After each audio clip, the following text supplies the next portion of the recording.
सगळे सगळे या. भारतीय जनता पार्टीचा भारत माता की जय.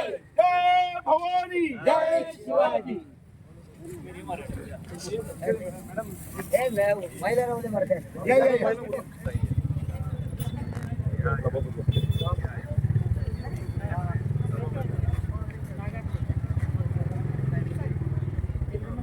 एकच सेकंड.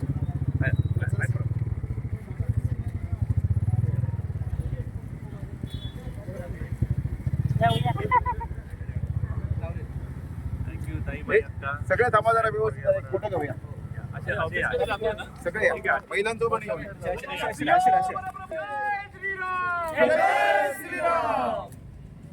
भारतीय जनता पार्टीचा, भारतीय जनता पार्टीचा जय श्रीराम, जय श्रीराम, जय श्रीराम, जय श्रीराम. छत्रपती शिवाजी महाराज की जय. जय भवानी, जय शिवाजी. भारत माता की जय. जय भवानी, जय शिवाजी. महिला रावले मरते.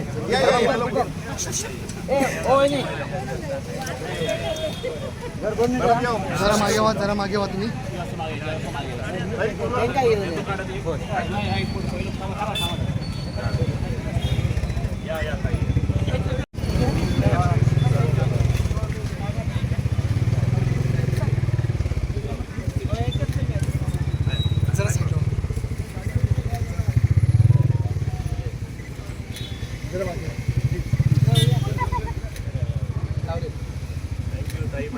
सगळे थांबा जरा व्यवस्थित एक फोटो घेऊया.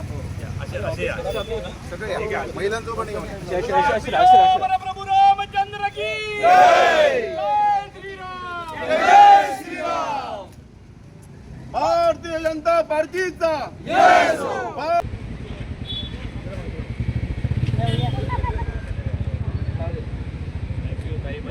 सगळे थांबा जरा व्यवस्थित एक फोटो घेऊया. चंद्र की जय. जय श्रीराम. भारतीय जनता पार्टीचा, भारतीय जनता पार्टीचा जय श्रीराम, जय श्रीराम, जय श्रीराम, जय श्रीराम. छत्रपती शिवाजी महाराज की जय. जय भवानी, जय शिवाजी.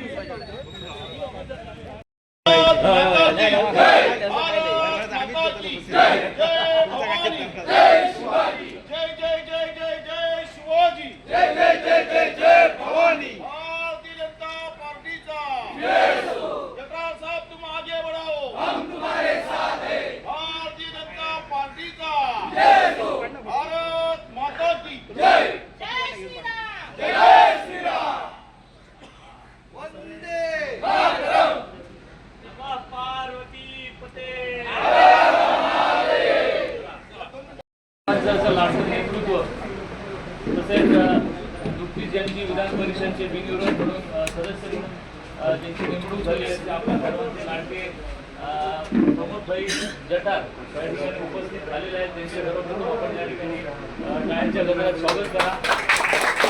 त्यांच्यासोबत उपस्थित असलेले जिल्हाध्यक्ष सन्माननीय सावंत साहेब यांचंही स्वागत. तसेच जिल्हा महिला अध्यक्षा कोंडगावकर मॅडम आहेत त्यांचंही स्वागत. सभापती सौ गवस मॅडम, नगराध्यक्ष सन्माननीय चैतन्यजी चव्हाण, तालुकाध्यक्ष दीपक गवस, तसेच मंचकावर सर्व उपस्थित आपले मान्यवर. आपल्याला माहीतच असेल की एक अभ्यासू नेतृत्व आपल्या सिंधुदुर्ग जिल्ह्यातील एक अभ्यासू नेतृत्व यांना आज एक असा मान मिळालेला आहे आणि ते विधान परिषदेमध्ये सदस्य म्हणून बिनविरोध निवडून गेलेले आहेत. आणि त्यांचे आम्ही या ठिकाणी आभार मानतो अशासाठी की पहिल्यांदाच हा जो सिंधुदुर्ग दौरा लागलेला आहे त्या दौऱ्यामध्ये त्यांनी दोडामार्ग तालुक्याला पहिला सत्कार करण्याचा मान दिलेला आहे. भारतीय जनता पार्टीचा त्यामुळे सर्वप्रथम त्यांचं आम्ही या ठिकाणी पुष्पगुच्छ देऊन स्वागत करतोय. मी पंचायत समिती सदस्य संजय साताडेकर यांना विनंती करतो की त्यांनी या ठिकाणी सर्व भारतीय जनता पक्षाच्या वतीने त्या ठिकाणी त्यांचं स्वागत करायचं.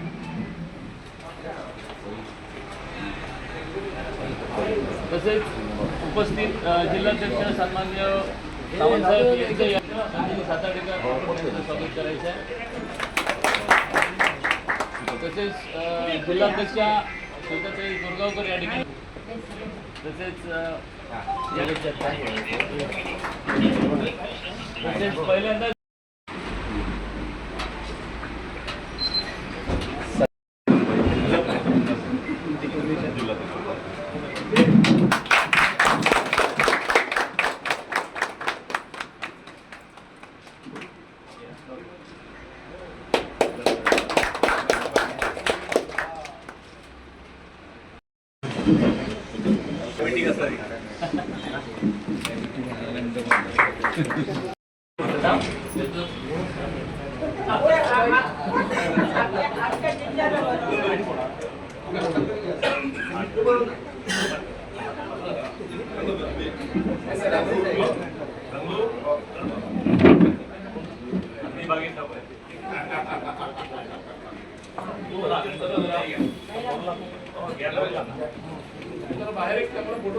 परिषदेचे आमदार आणि आमचं कोकणचं नेतृत्व आणि एक सिंधुदुर्ग जिल्ह्याचा बुलंद आवाज आज विधानसभेत पोहोचण्याचं भाग्य भारतीय जनता पार्टीच्या सर्व कार्यकर्त्यांना आणि आमच्या महाराष्ट्र प्रदेशच्या नेतृत्वाने आणि आमच्या केंद्रीय नेतृत्वाने आम्हाला दिलं. त्याबद्दल सर्व नेतृत्वाचे पहिल्यांदा या ठिकाणी मी आभार मानतो, कारण साहेबांचा आवाज विधानसभेत पोहोचणं फार गरजेचं होतं. त्याचप्रमाणे आमच्या संघटनेचे सर्व जिल्हाध्यक्ष सन्माननीय प्रभाकर सावंत, आमच्या महिला आघाडीच्या अध्यक्षा कोरवकर मॅडम, सभापती मॅडम, आमचे तालुकाध्यक्ष नगराध्यक्ष चेतनजी चव्हाण आणि सन्माननीय व्यासपीठ समोर बसलेले सर्व प्रमुख पदाधिकारी, महिला भगिनी, त्याचप्रमाणे पत्रकार मित्र हो, खरं म्हणजे आज आम्हाला भयंकर आनंद होत आहे आणि खुशी होते की आम्ही स्वतःच आमदार या ठिकाणी झालेलो आहोत असं आम्हाला या ठिकाणी वाटतं आहे.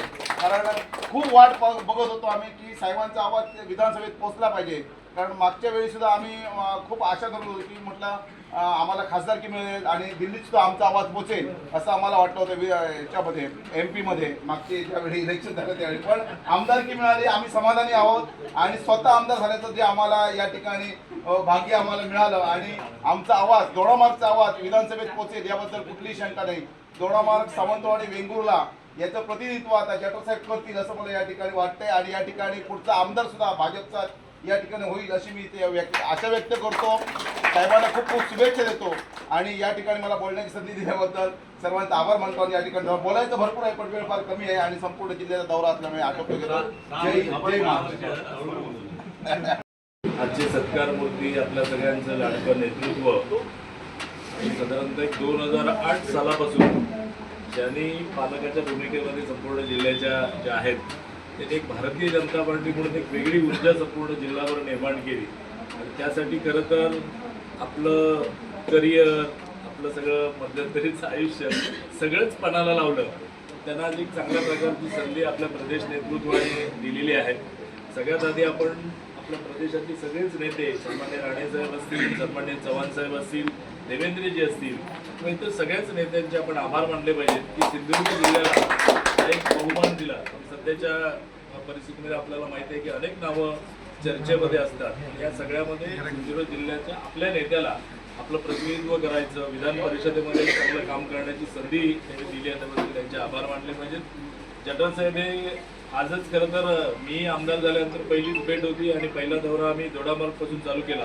याचं कारणच असं आहे की दोडामार्गला साहेब मागच्या मी जिल्हाध्यक्ष झाल्यापासूनच्या सगळ्याच निवडणुकांमध्ये दोडामार्गच्या माझ्या सगळ्या कार्यकर्त्यांनी इतकं छान काम केलेलं आहे. मग ती लोकसभा असेल, विधान परिषद असेल, विधानसभा असेल आणि त्यानंतर जिल्हा परिषदमध्ये अभूतपूर्व असं यश मिळालेलं आहे.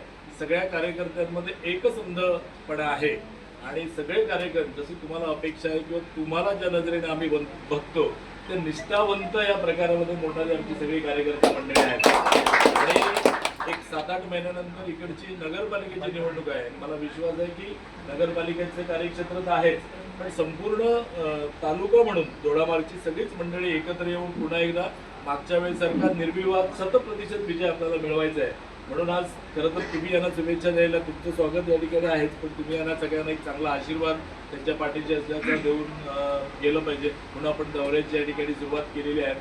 आपल्या सगळ्यांना माहीत आहे की साहेबांची निवड झाल्यानंतर आपण सोशल मीडिया काही म्हणजे वर्तमानपत्र किंवा प्रत्येकाच्या चर्चेमधला एक भाग ऐकला असेल की एका संयमी नेतृत्वाचा, एका निष्ठावंत कार्यकर्त्याचा, ज्यांनी इतके दिवस वाट बघितली, पार्टीने सांगितलेला प्रत्येक आदेश शिरसावंत मानला, अशा कार्यकर्त्याचा सन्मान झाल्याची भावना आपल्याच कार्यकर्त्यांमध्ये नाही तर विरोधी पक्ष असेल, सामान्य जनता असेल, या सगळ्यांमध्ये एक निर्माण झाली आहे. त्यातून आपण सगळ्या कार्यकर्त्यांनी काहीतरी आपण धडा घेतला पाहिजे, बोध घेतला पाहिजे. कारण साहेब ज्यावेळी जिल्ह्यामध्ये आले त्यावेळीची परिस्थिती आपल्या सगळ्यांना माहीत आहे. आणि त्या सगळ्या परिस्थितीमध्ये आपल्या सगळ्या त्यावेळीची जी काही आपली सेना होती कमी जास्त, त्या सगळ्यांना सोबत घेऊन एक प्रचंड मोठा म्हणजे मताधिक्यामध्ये कमी असेल पण आपल्या सगळ्यांना उभारी देणारा, म्हणजे त्यावेळेला भारतीय जनता पार्टीचं पुढे काही भवितव्य आहे की नाही असा प्रश्न पडावा. अशा स्थितीमध्ये 2008 ते 2009ला साहेबांनी भरपूर मेहनत घेतली. खरं तर त्यावेळी जिल्हाध्यक्ष असेल किंवा आमचा कार्यकर्ता मोटरसायकलवरचा जिल्हाध्यक्ष असेल तर मारुती 800, मारुती सुझुकी इतक्यापुरतं बऱ्याच येत होतं. साहेबांनी आम्हाला ते एक स्वप्न दाखवलं, मोठा ताफा घ्यायचा, जायचं, फिरायचं आणि समोरची माणसं जशी आहेत तर त्या स्टाईलने आपण व्हायचा प्रयत्न करायचा. आणि त्या सगळ्याचा परिपक्व आपल्याला माहिती आहे. 2009मध्ये आपण साहेबांच्या रूपाने आपल्याला आमदार मिळाला. त्यानंतरच्या सगळ्या विषयामध्ये सुद्धा साहेबांनी जिल्ह्याचं नेतृत्व केलं. आम्हाला सगळ्या कार्यकर्त्यांना नेतृत्वाचे धडे दिले. नंतरच्या वेळेला खरं तर ज्यावेळी आपण सत्तेत यायची वेळ झाली तेव्हा साहेबांना ती संधी मिळायला पाहिजे होती. 2014 साहेबांनी खूप मोठं सॅक्रिफाईस त्या काळामध्ये केलं की नवीन आलेल्या नितेशजींना त्या काळामध्ये आपण तिथे कमिटेड होतं त्यामुळे तिथे संधी दिली, साहेब थांबले. त्यानंतर आता तसं रंगूने उल्लेख केला की आज उद्या विधान परिषदेच्या सीट जाहीर झाल्या, लोकसभेचा विषय जाहीर झाला की साहेबांचं नाव पुढे येईल अशी अपेक्षा सगळ्याच कार्यकर्त्यांच्या मनामध्ये होती, त्याच्या सगळ्याच मित्रमंडळींच्या मनामध्ये होती. पण साहेबांनी त्या पद्धतीची अपेक्षा व्हायलाच पाहिजे अशा पद्धतीचा आग्रह किंवा दुराग्रह कधी केला नाही. त्यानंतर पक्षाने सांगितलं लोकसभेचं काम करा.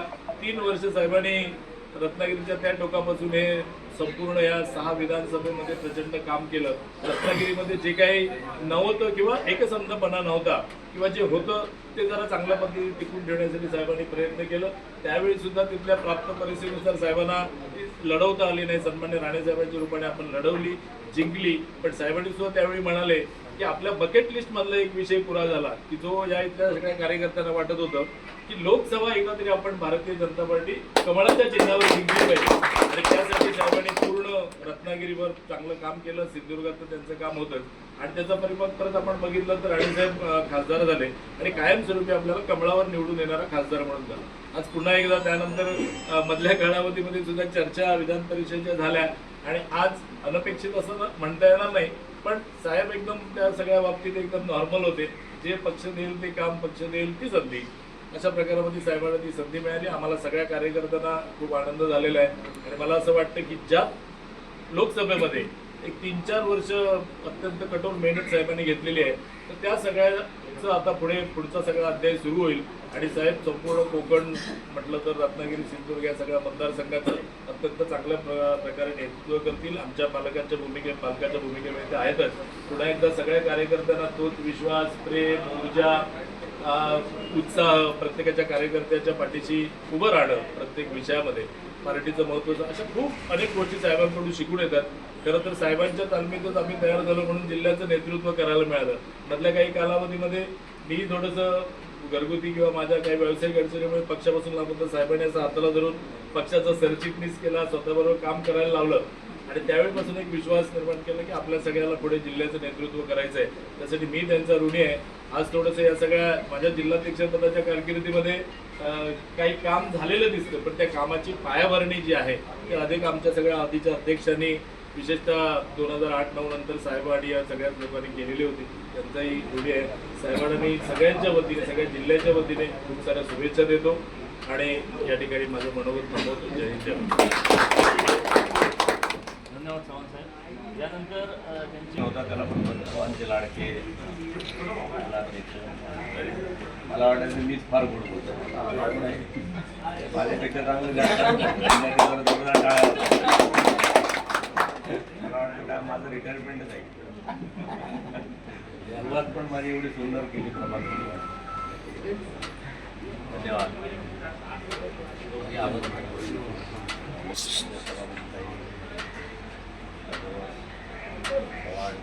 मंडळी तुमच्या सगळ्यांचा आभार मानतो की आजच्या स्वागताला तुम्ही सगळे आला. तुमचे जसे आभार तसे पक्षाच्या वरिष्ठांचे पण आभार. माझ्यासारखे असंख्य कार्यकर्ते, लाखो कार्यकर्ते गेले जवळजवळ 100 वर्ष भारतीय जनता पक्ष असेल, त्याचा विचार असेल, परिवार असेल, हे सगळं वाढवण्याचं काम आपल्या देशात करतं. पण अशा हजारो लाखो कार्यकर्त्यांच्या काही निवडक मोजक्या अशाच काही लोकांना लोकप्रतिनिधी होण्याचा संधी मिळते. पण ज्यांना संधी मिळते ते काही फार मोठे शहाणे असतात आणि ज्यांना संधी मिळत नाही ते काही येडे असतात, असं काही विषय नाही. त्यांना संधी मिळते, त्यांना कोणाला तरी, कारण पदच कमी असतात त्यामुळे कमी लोकांना संधी मिळते. परंतु माझ्याबरोबर, माझ्या अगोदर, माझ्या नंतरसुद्धा भारतीय जनता पक्षाचा विचार या आपल्या भागामध्ये, जोडा मार्गमध्ये असेल, उद्योगामध्ये असेल, ज्यांच्याने टिकवण्याचं काम केलं त्या सगळ्या मंडळींना मला वाटतं आपण जोरदार टाळ्यावरून. कारण प्रभाकरने म्हणलं ते खरं आहे की आम्ही 7-8ला आलो तेव्हा तर डिफिकल्ट परिस्थिती होतीच, पण 100 वर्षापूर्वीची परिस्थिती, आम्हाला एक वेळ गाढव म्हणा पण आम्हाला हिंदू म्हणू नका, तो प्रवास जिथून सुरू झाला आणि मग 1925ला डॉक्टर केशव बळीराम हेडगेवारांनी ह्या सगळ्या विचारसरणीची सुरुवात केली. तो विचार आणि खालचा पश्चिम बंगालमधला तुमचा दणदणीत विचार विजय, मला वाटते हा 100 वर्षानंतर घडलेल्या गोष्टीसाठी जोरदार टाळ्या झाल्या पाहिजेत. म्हणजे गेल्या निवडणुकीमध्ये आम्ही पश्चिम बंगालला 2 महिने होतो, मी होतो, अतुल होता, तू पण होता, राजू. आणि कालच बघा ज्या आपल्या अधिकाऱ्यांचा PA शुभेंदर PAची मर्डर झाली त्या भागातच होतो, मध्यममध्ये होतो. म्हणजे ज्या महिलांनी आम्हाला गेल्या निवडणुकीमध्ये, ज्या भगिनी ज्यांनी मदत केली निवडणुकीमध्ये आपल्या घरात, निवडणूक झाल्यानंतर आपण हरलो गेल्या वेळेला, त्यांचे मला फोन आले कि सर आप तो चले गए लेकिन हम लोग अभी घर के बाहर नहीं पड़े, घर के बाहर निकल नहीं सकते, हम हमारे घर पे भी नहीं जा सकते कुछ लोग. एवढी वाईट परिस्थिती मागच्या निवडणुकीत पश्चिम बंगालमध्ये. आता आपण निवडून आलो, 2/3 मेजॉरिटी मिळाली, तरी सुद्धा तिथे काय प्रकार चालू आहे बघा. म्हणजे हे गेल्या 100 वर्षामध्ये हे कमी करत आणत हा देश पुन्हा मूळ पदावर आणण्याचं काम आपल्या अनेक कार्यकर्त्यांनी केलं. बाळांनो, अशा विचाराची पार्टी, एक विचाराची पार्टी, पक्ष, या पक्षाचे आपण कार्यकर्ते आहोत. त्यामुळे अगोदर आपल्याला अभिमान वाटला पाहिजे, आम्ही भारतीय जनता पक्षाचे कार्यकर्ते आहोत याचा आपल्याला पहिला अभिमान वाटला. कारण आपण, अनेक लोकांना वाटतं की 2014लाच पार्टी सुरू झाली की आहे, अनेक लोकांना वाटतं की आपलं पद मिळालं की पार्टी सुरू झाली की आहे, अनेक लोकांना वाटतं की आपल्या नेत्यानं पदं मिळाली की पार्टी सुरू. असं नाही बाळांनो. त्यामुळे हा विचार जिवंत ठेवण्याचं काम मागच्या प्रशिक्षणाच्या वर्गात मी सांगितलं होतं की हा 3000, 3500, 4000 वर्षापूर्वीची ही आपली धरोहर आहे, ही आपण सुरू ठेवत आलो. त्यामुळे कुठल्या तरी पदासाठी, पैशासाठी, कुठल्या तरी सन्मानासाठी, यासाठी ही पार्टी नाही. असा जर विचार तुम्ही केला तर आपण कधीच कुठलं पद मिळालं नाही तर नाराज होत नाही. कारण आपल्याला मिळाल्यापेक्षा आपल्याला ज्यांना मिळालं नाही त्यांच्याकडे बघितलं की वाटतं अरे वा, आपल्याला किमान मिळालं ते पद आहे. त्यामुळे मला विश्वास आहे की यापुढे आपण जोडा मार्गमध्ये, सिंधुदुर्गामध्ये जे काम करा ते पदांपेक्षा आपल्या या विचारासाठी काम करू. आणि भारतीय जनता पक्ष जी आपली वाटचाल गेल्या 100 वर्षात सुरू आहे, म्हणजे पश्चिम बंगालमध्ये अशी परिस्थिती होती बघा, आपल्या पक्षाचं काम, आपल्या विचाराचं काम पहिलं राष्ट्राचं रक्षण आहे. देशाचं रक्षण झालं, देशाच्या सीमा सुरक्षित झाल्या तर माझं दोडामार्ग सुद्धा सुरक्षित राहील. माझ्या देशाच्या सीमा सुरक्षित राहिल्या नाही तर माझा दोडामार्ग पण सुरक्षित राहणार नाही. म्हणजे बांगलादेशी मुस्लिमांचा किंवा सगळ्या पश्चिम बंगालच्या सीमा ओपन राहिल्या, बिहारच्या सीमा ओपन राहिल्या, राजस्थानमधल्या सीमा ओपन राहिल्या होत्या, गुजरातमधल्या पलीकडच्या सीमा ओपन राहिल्या होत्या एवढ्या वर्ष. म्हणून अनेक मंडळी अगदी दोडामार्गपर्यंत पण पोहोचत होती. खरं आहे की खोटं आहे? खरं आहे. तुमच्याकडे मंडळी पोचतात की त्यामुळे पण पोचतात. त्यामुळे आता पश्चिम बंगालमध्ये ज्या सीमा ओपन होत्या, बसा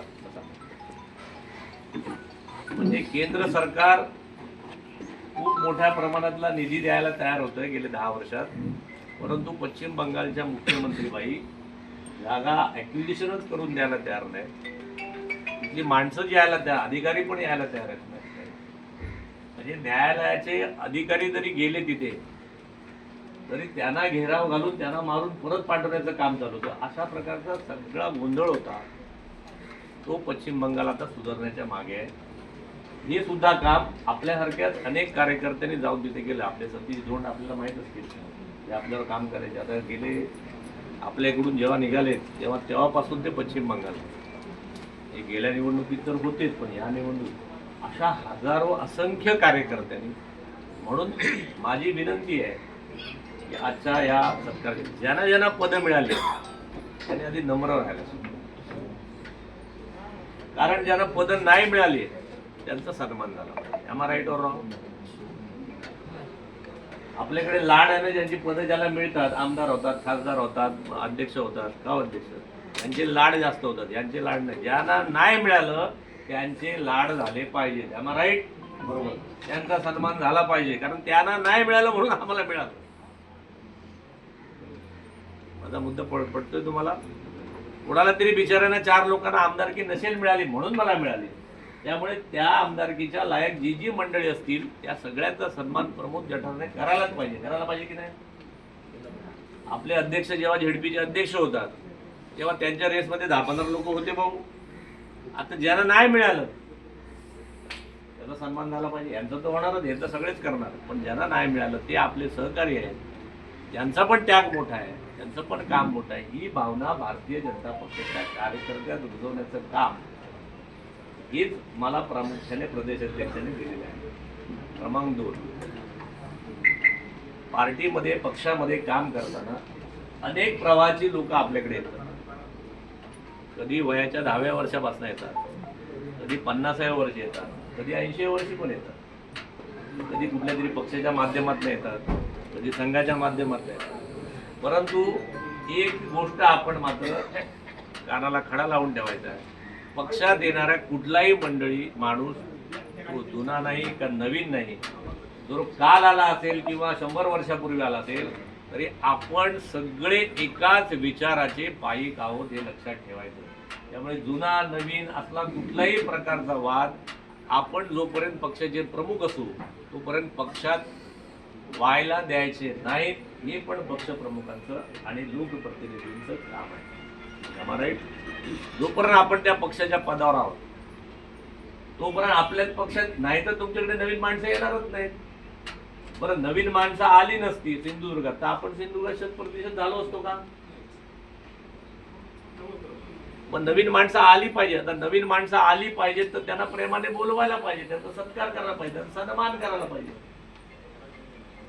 मग जुनी मंडळी असतील, जुनी असली तरी जुनी पण तेवढीच राहून फायदा नाही. त्यामुळे अशा प्रकारचा कुठलाही वाद आपल्या भागात होणार नाही याची सुद्धा काळजी आपल्या सगळ्या मंडळींनी करायला पाहिजे. माझं म्हणणं बरोबर आहे का चुकलं? बरोबर. मी तुम्हाला आज काय काय करायचे त्या 2-4 गोष्टी सांगेन. मी माझा सत्कार करून घ्यायला आलेलो नाही, तो तुम्ही करालच. मी मला आनंद झाला की मला जेवणचे फोन आले, त्या सगळ्यांनी सांगितलं की प्रमोद तू आमदार झाला, आम्हाला आमदार झाल्यासारखं वाटलं. कुंडली गवदे महाराष्ट्रातल्या असंख्य लोकांना. मी मगाशी मला एक आमचा गुरु भेटला, गेला काय तो बघ, तो माझा मास्तर होता लालबागच्या शाखेचा. तेव्हा माझं वय 15 वर्ष होतं. मी नगरकार्य होतो लालबागचा. मी त्याच्याबरोबर अयोध्येला गेलो होतो. 15 दिवस आम्ही त्या महोबामध्ये तुरुंगात होतो. कोणाला माहिती आहे त्याच्याबद्दल?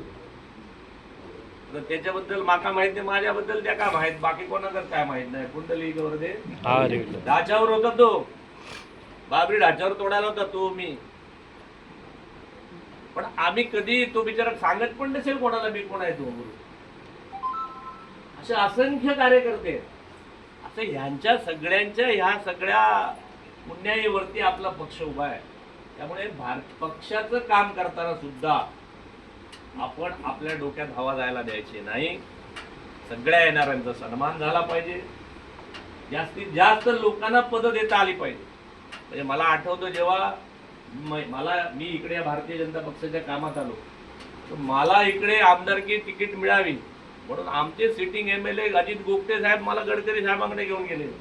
आधी सगळ्यांना आश्चर्य वाटलं, अरे बसलेला आमदार म्हणजे चालू असलेला आमदार दुसऱ्याला येऊन सांगतो, साहेब पुढच्या वेळी ह्यांका तिकीट द्यावा, माका देऊ नको. ते सगळे आधी पुस्तक कळत पडले. असं सांगतं का कोण की मला नको तिकीट साहेब, ह्यांना तिकीट द्या? ही आपली परंपरा आहे, ही आपली धरोहर आहे, लक्षात ठेवा. इदम न मम वाल्यात आपण. माझ्यापेक्षा अगोदर त्याला दिलं पाहिजे. माझा मुद्दा लक्षात आला ना की हे आपलं भारतीय जनता पक्षाचा विचार आहे. त्यामुळे भारतीय जनता पक्षाचं काम करतायचं, उतरायचं नाही, मातायचं नाही आणि गेल्या हजारो वर्षाची परंपरा असलेला आपला वसा मात्र सोडायचा नाही. हा संदेश मला वाटते माझ्या या आपल्या सगळ्यांच्या कार्यक्रमातनं जनतेपर्यंत जायला पाहिजे. क्रमांक 1. क्रमांक पुढचं सांगतो.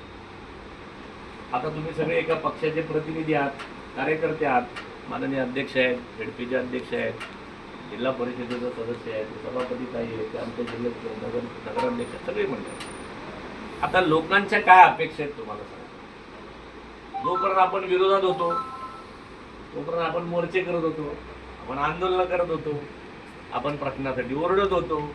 आता परिस्थिती बदलली बाळानो. आता तुम्ही जाऊन त्या सीटवर बसले. आम्ही काय सांगायचो, प्रभाकर पार्लमेंट से लेके पंचायत तक आम्हाला राज्य द्या, मग आम्ही तुमचा विकास करू. कराय की कुठं आहे? आता जर पार्लमेंट से लेके म्हणजे पंतप्रधान तुमचे, राष्ट्रपती तुमचे, खासदार तुमचे, पालकमंत्री तुमचे, युतीमधला आमदार पण तुमचा आहे, ZPचे अध्यक्ष तुमचे. आता काय व्हाय आणखी?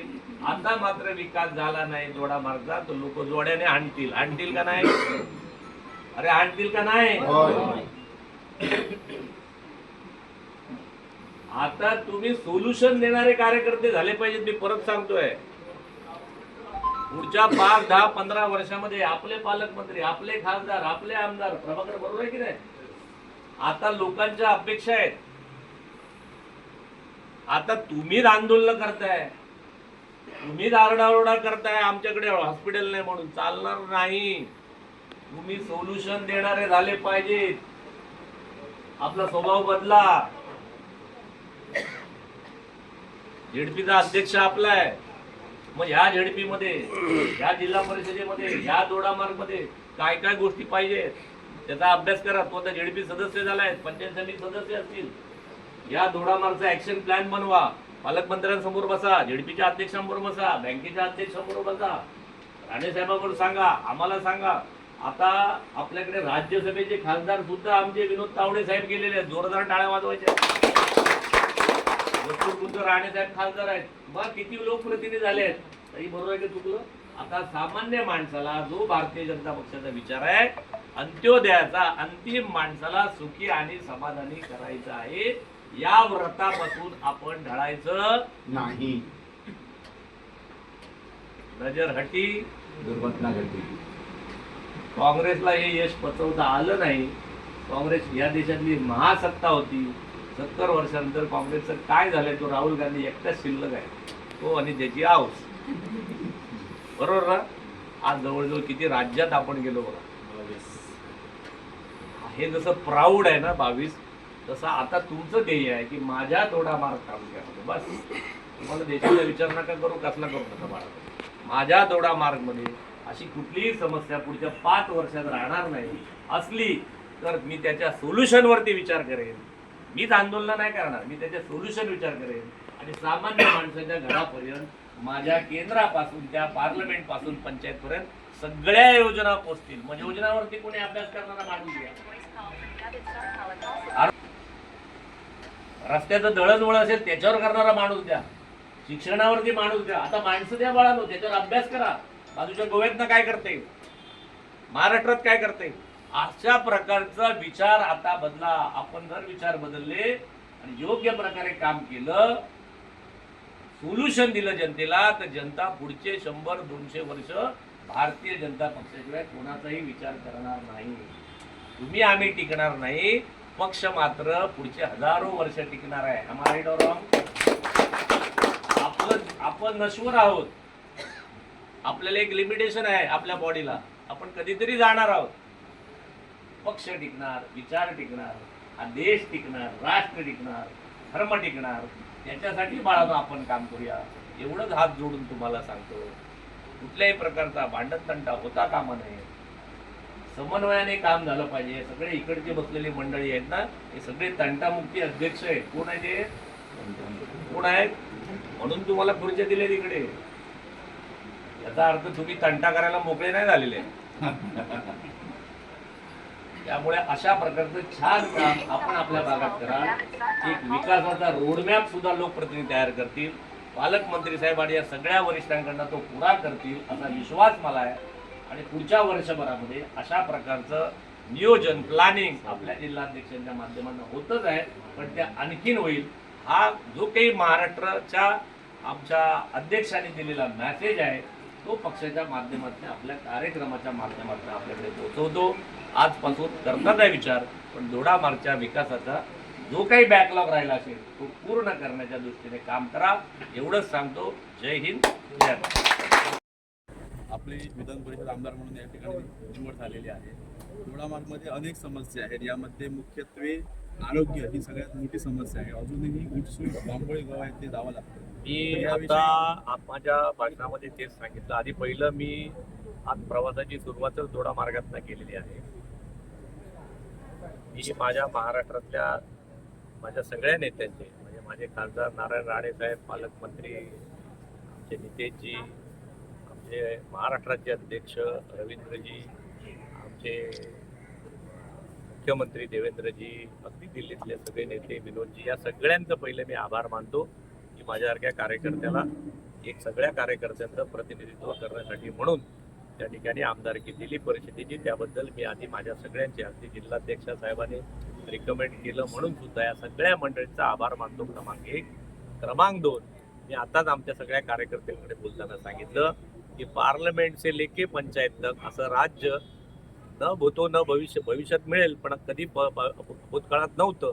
अशा प्रकारची थम्पिंग मेजॉरिटी केंद्र ते पंचायत समितीपर्यंत आपल्याला दिलेली आहे. म्हणून आता आमच्या विकासाचा जो काही बॅकलॉग आहे तो पूर्ण करण्यासाठी भारतीय जनता पक्षाचे कार्यकर्ते अहोरात्र धडपडतील, करतातच आहेत. माननीय अध्यक्षांच्या किंवा जिल्हा परिषद अध्यक्ष असतील, पालकमंत्र्यांच्या नेतृत्वाखाली काम सुरू आहे. त्याला आणखीन ताकद द्यावी, आणखीन बळ द्यावं असं मी आता सगळ्या कार्यकर्त्यांना सांगितलं. आता समस्येवरती सोल्युशन शोधणारे माझे कार्यकर्ते असतील, अशा प्रकारचं काम भारतीय जनता पक्षाचं सुरू झालेलं आहे. त्याला आम्ही बळ देणार आहोत. मला विश्वास आहे 4-5 वर्षानंतर कुठलीही समस्या त्या ठिकाणी राहणार नाही याची आम्ही काळजी घेऊ. धन्यवाद.